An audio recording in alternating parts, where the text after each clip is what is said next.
Olá, meus irmãos, que alegria estarmos juntos em mais uma Palavra Encarnada. Sandoval Matoso, estando aqui com vocês, para que neste sábado, dia 23, nós possamos ter uma experiência concreta, real e profunda, verdadeira com o Evangelho. Hoje nós vamos meditar no Evangelho de São Lucas, capítulo 13, versículos 1 a 9.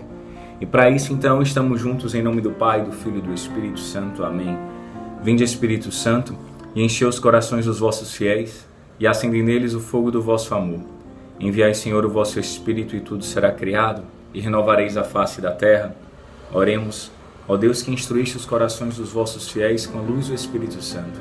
Fazei que apreciemos retamente todas as coisas, segundo o mesmo Espírito, e gozemos sempre de sua consolação, por Jesus Cristo, Senhor nosso. Amém. Então vamos juntos meditar o Evangelho, saborear a vontade de Deus e nos questionar: Senhor, o que queres de mim? Meu Deus, qual é a tua vontade para a minha vida? Então estamos juntos, o Senhor esteja conosco, Ele está no meio de nós. Proclamação do Evangelho de Jesus Cristo, segundo Lucas, glória a vós, Senhor. Naquele tempo vieram algumas pessoas trazendo notícias a Jesus a respeito dos galileus que Pilatos tinha matado, misturando o seu sangue com um dos sacrifícios que ofereciam. Jesus lhes respondeu: Vós pensais que esses galileus eram mais pecadores do que todos os outros galileus por terem sofrido tais coisas? Eu vos digo que não. Mas se vós não vos converterdes, ireis morrer todos do mesmo modo. E aqueles 18 que morreram quando a torre de Siloé caiu sobre eles, pensais que eram mais culpados do que todos os outros moradores de Jerusalém? Eu vos digo que não. Mas se não vos converterdes, ireis morrer todos do mesmo modo. E Jesus contou esta parábola. Certo homem tinha uma figueira plantada em sua vinha. Foi até ela procurar figos e não encontrou. Então disse ao vinhateiro: Já faz 3 anos que venho procurando figos nesta figueira e nada encontro.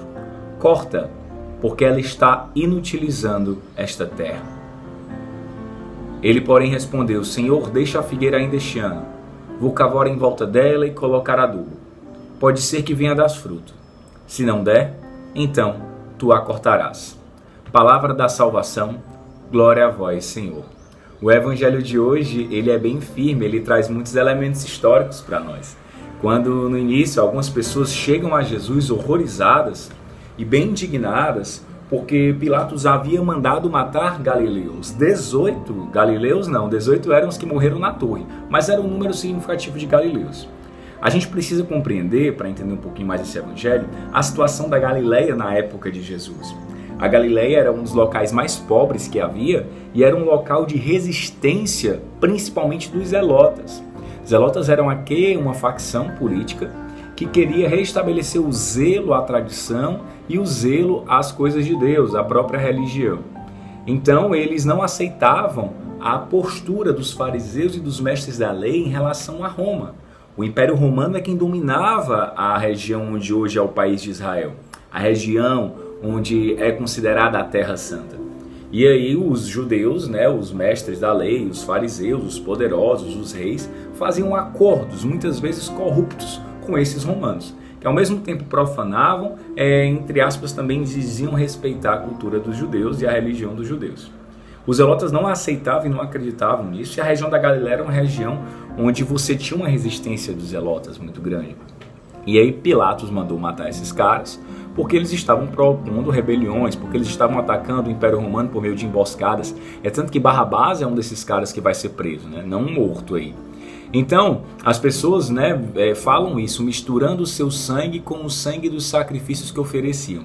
Essa mistura do sangue dos seres humanos com o sangue dos animais que eram oferecidos em sacrifício no templo, é bem interessante a gente perceber que isso vai acabar acontecendo com Cristo, Cristo derrama todo o seu sangue e é esse sangue que vai ser dado em sacrifício. Não é mais um sangue humano misturado com o de animais, com o de oferendas. É o próprio sangue total, totalmente derramado por Deus, por Cristo na cruz, que esse sim será o sangue do sacrifício e a oferenda maior que pode haver. Jesus ele diz: vocês pensam que os galileus eram mais pecadores que todos os galileus por terem sofrido tais coisas? Ele revela muitas vezes uma postura minha e sua, e achamos que a gente é melhor do que o outro. Eu tenho essa situação, eu tenho essa casa, eu tenho esse emprego, eu tenho esse carro, eu tenho essa condição, eu sou melhor do que o outro, ou o outro cometeu alguma coisa. A doença ou a desgraça era vista naquela época como uma punição de Deus. Mas ainda hoje a gente acaba querendo reproduzir essa narrativa, ou esse tipo de pensamento muito nefasto e perigoso, como se Deus fizesse predileção de pessoas, quando na verdade não. Cada um de nós tem um chamado, cada um de nós tem uma história, cada um de nós tem uma caminhada e tem uma via de santidade. O carisma nos propõe isso, vivenciarmos a nossa totalidade. E aí Cristo diz, eu digo que não, mas se vocês não converterem, vocês terão o mesmo destino. Vocês irão morrer do mesmo modo.